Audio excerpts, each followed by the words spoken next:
नमस्कार, मी पंजाब डक. शेतकऱ्यांना घाबरू नका. सगळीकडेच पाऊस पडणार आहे. म्हणजे आजपासून परत पावसाचा जोर वाढणार आहे. 1 तारखेपर्यंत दररोज अशा वेगवेगळ्या भागात चांगला पाऊस पडणार आहे.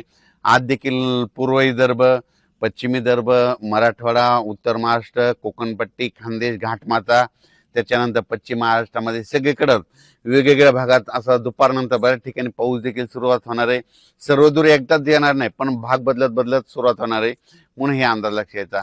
असाच पाऊस काय होणार आहे, 30 तारखेपर्यंत चांगला वेगवेगळ्या भागात पडणार आहे. म्हणून हा अंदाज लक्षात घ्यायचा. पण सर्वप्रथम आणखीन जुलैच्या पहिल्या आठवड्यात मात्र सगळ्यांसाठी एक सूचना. मुंबईकर, पुणे आणि उत्तर महाराष्ट्रातल्या शेतकऱ्याला सांगू इच्छितो की 2 जुलै ते 8 जुलैच्या दरम्यान मुंबईकडं मग काही ठिकाणी अतिवृष्टी होईल. म्हणजे इतका पाऊस पडेल की आतापर्यंत मुंबईला इतका पाऊस कधीच नाही असा पाऊस येणार आहे. म्हणून मुंबई, पुणे, उत्तर महाराष्ट्रातल्या शेतकरी हा अंदाज लक्षात घ्यायचा. आणि आपल्या जे वडे नाले असतील त्याच्या बाजूला समजा एखाद्याच जनावर बांधलेले असतात, त्याच्यामुळे ते 8 दिवसामध्ये काळजी घ्यायची. कारण की मुंबईकडे खूप मध्ये 2 जुलै ते 8 जुलै मध्ये वेस्टर्न महाराष्ट्रामध्ये पश्चिम महाराष्ट्र असा तिकडे चांगला पाऊस पडणार आहे. म्हणून हे अंदाज लक्षात घ्यायचा.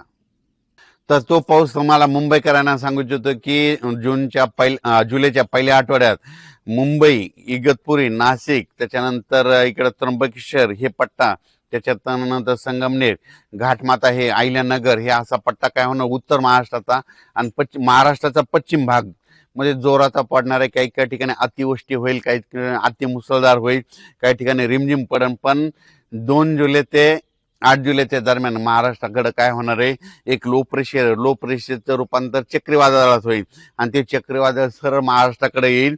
आणि त्याच्यामुळे महाराष्ट्राकडे मग काय होणार आहे, महाराष्ट्रामध्ये ठिकठिकाणी म्हणजे जुलैच्या पहिल्या आठवड्यात मुसळधार पाऊस पडणार आहे. म्हणून हा अंदाज लक्षात घ्यायचा. आणि शेतकऱ्याला सांगू इच्छितो की सर्वप्रथम आनंदाची बातमी, मी म्हटलं ना दुष्काळ वगैरे पडणार नाही, तर तुम्हाला सांगू इच्छितो मुंबईकडे, उत्तर महाराष्ट्राकडे, त्र्यंबकेश्वरकडे, नाशिककडे, इकडे संगमनेर पट्ट्यात, इगतपुरी भागात, इकडे घाटमाथ्यावर जो पाऊस पडला तर निळवंडे धरण आहे त्याच्यामध्ये पाणी येणार. त्याच्यानंतर नंतर मुळा धरणात देखील थोडी आवक सुरुवात होणार. त्याच्यानंतर काय होणार आहे, इकडं गंगापूरचं धरण आहे, त्र्यंबकेश्वरला पाऊस पडला तर त्या गंगापूरला येत आहे. प्रवरा नदीवर जे धरण आहेत त्याच्यामध्ये देखील आवक येणार. कारण की हे पाऊस हे 5-7 धरणासाठी.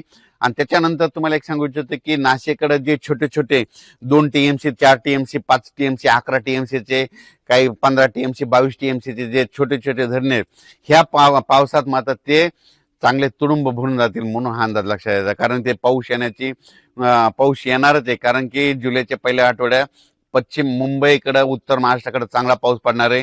त्याच्यामुळे त्या धरणामध्ये आवक येणार आहे. आणि शेतकऱ्यासाठी ही सर्वप्रथम आनंदाची बातमी.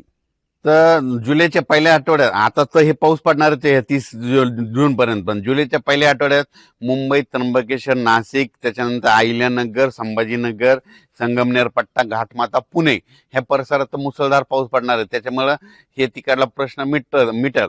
पण त्याच्यानंतर काय झालं, पश्चिम महाराष्ट्रामध्ये सोलापूर जिल्हा, सांगली जिल्हा, त्याच्यानंतर साताराच्या इकडला पूर्वेकडील भाग, बऱ्याच शेतकऱ्याचे फोन आले. कोल्हापूर, सांगली, आटपाडी, त्याच्यानंतर दारिमपट्टा, कासेगाव मध्ये द्राक्ष पट्टा, त्या भागात काय झालं, शेतकऱ्याचे फोन आले होते. पण काल कासेगावला सुद्धा पाऊस सुरू झाला, पंढरपूरला देखील पाऊस झाला.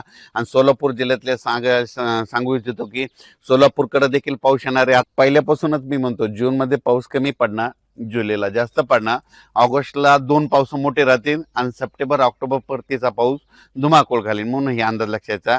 राज्यात सगळ्या शेतकऱ्याला सांगू इच्छितो, जमिनीमध्ये ईदभर ओल झाली की तुम्ही तुमचं पेरणी कधी करू शकता.